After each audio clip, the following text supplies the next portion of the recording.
दर्शकों नमस्कार। मैं सुजय प्रकाश उपाध्याय हूँ। मैं एक ज्योतिषी हूँ और आज मैं वैसे लोगों के बारे में जिनका जन्म आषाढ़ महीने में हुआ है। आषाढ़ महीने का अर्थ हुआ कि 16 जून से लेके 15 जुलाई के बीच में यदि आपका जन्म हुआ है तो मोटा मोटी आप कह सकते हैं कि आपका जन्म आषाढ़ में हुआ है। यह जो जन्म काल है वह बदलता रहता है, तो आप ये आश्वस्त हो लें कि आपका जन्म आषाढ़ महीने में है। इस महीने में सूर्य जो है वो मिथुन राशि में होता है और 3 नक्षत्रों से गुजरता है। वो मृगशिरा से गुजरता है, आद्रा से गुजरता है और पुनर्वसु से गुजरता है। वेदों में इस माह को नवस कहा गया है। इस महीने में यदि आपका जन्म हुआ है तो आप में थोड़ी असामान्य व्यक्तित्व आपका होगा और थोड़ा वैचित्र होगा, थोड़ा विचित्र तरीके का व्यक्तित्व होगा। कभी कभी आप स्वयं से स्वयं अचंभित हो जाएंगे। आप सब काम जल्दी जल्दी करना चाहते हैं, आप जल्दी बोलते हैं, जल्दी जल्दी बोलते हैं, जल्दी जल्दी चलते हैं। आप का जो कारोबार है, आप एक कारोबार से संतुष्ट नहीं होते। आपको कारोबार में बहुत परिवर्तन करना पड़ता है और आपके पास हमेशा 2 विकल्प होता है हर क्षेत्र में। नौकरी के क्षेत्र में 2 विकल्प, कारोबार के क्षेत्र में 2 विकल्प, शादी के क्षेत्र में 2 विकल्प, यदि प्रेम आप करते हैं तो उसमें 2 विकल्प। ये 2 विकल्प आपके पास हमेशा बने रहेंगे। आमतौर पे लोग आपको मतलब थोड़े संकोची, थोड़े लजालू, थोड़ा डरपोक, थोड़ा भीरू समझते हैं, लेकिन जब विपरीत परिस्थितियां आ जाती हैं तो आप चट्टान के भांति, पाषाण के भांति खड़े होकर उन परिस्थितियों को झेलने में समर्थ हो जाते हैं। आपका मन बहुत ही मजबूत होता है और आपकी आजीविका, आप बिजनेसमैन हो सकते हैं, आप कथाकार हो सकते हैं, आप पत्रकार हो सकते हैं, आप MBA कर सकते हैं, आप कंप्यूटर से संबंधित चीज़ों से में जा सकते हैं और यदि बृहस्पति का अच्छा प्रभाव हो तो आप प्रशासन और लीडरशिप भी कर सकते हैं। विवाह में शुरुआती दौर में परेशानी आपको होती है। 2 जगह विवाह आगे लेवल पे बढ़ जाती है। 2 लड़कियों के साथ एक साथ प्रेम होता है, आपको किससे विवाह करें किससे न करें, थोड़ी परेशानी होती है। लेकिन विवाह यदि आप कार्तिक मास, पूष मास और फागुन मास में करेंगे तो आपका दाम्पत्य जीवन अच्छा हो सकता है।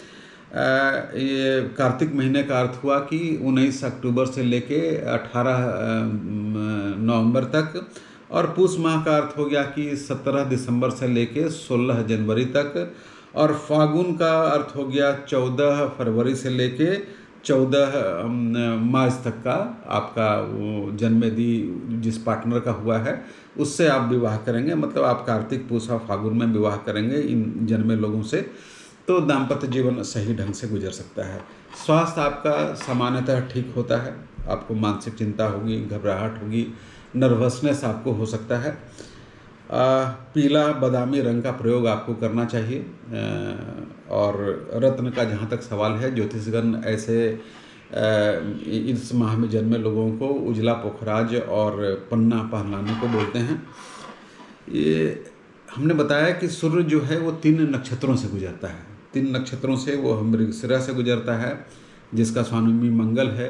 मृगशिरा से गुजरने का मतलब कि आपका जन्म इस महीने के प्रथम सप्ताह में यदि हुआ है, मतलब 16 जून से 20 जून के बीच आपका जन्म हुआ है, तो ऐसे लोगों के पास धन नौकर की कमी नहीं होती है। लेकिन जो घरेलू जीवन है वो थोड़ा त्रासदीमय होता है, वो थोड़ा कष्टकारक होता है। वो ये आदमी जल्दी घबराता नहीं, सांसारिक चुनौतियों को बहुत मजबूती से झेलता है। यदि आपका जन्म आद्रा में हुआ है, मतलब 20 जून से लेके यदि आपका 10 जुलाई के बीच में, या 10 जून से लेके 20 जून तक का जन्म यदि आपका है, तो इस समय में सूर्य आद्रा नक्षत्र में होता है। ऐसे जन्मे लोग को बहुत संघर्ष, त्रासदी, कष्ट, पीड़ा झेल के ये लोग आगे बढ़ते हैं, क्योंकि आद्रा जो नक्षत्र है वो दारुण नक्षत्र है। उसमें अनायास विपत्तियाँ आ जाती हैं। आप आगे बढ़ रहे हैं, अनायास विपत्तियाँ आई और आपकी पैर लगा किसी ने खींच लिए। तो ये आद्रा नक्षत्र वाले लोग, जिसका स्वामी राहु होता है, उसके कारण थोड़ी उनके जीवन में परेशानी होती है। उनको गोमेद धारण करना चाहिए यदि आद्रा नक्षत्र में सूर्य उनका अवस्थित हो तो। और यदि अंतिम इस महीने के अंतिम सप्ताह में यदि आपका जन्म हुआ है, मतलब 10 जुलाई से लेकर 15 जुलाई के बीच का जन्म है आपका, तो आप पर ईश्वर की असीम कृपा है। बहुत कम मेहनत करके बहुत ज़्यादा पा सकते हैं आप। ईश्वर कभी कभी आपको छप्पड़ फाड़ के देता है। कम मेहनत में अधिक फल, भाग्य का कम डिजर्व करते हो लेकिन अधिक मिल जाता हो, भाग्य की स्थिति आप पर बिल्कुल बिहसती रहती है लगातार।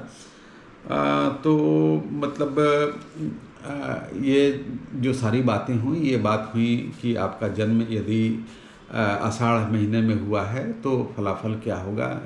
ध्यान रहे, यह बहुत मोटा मोटी बात है, यह स्थूल बात है, ये स्तरीय बात नहीं, ये सतही बात है।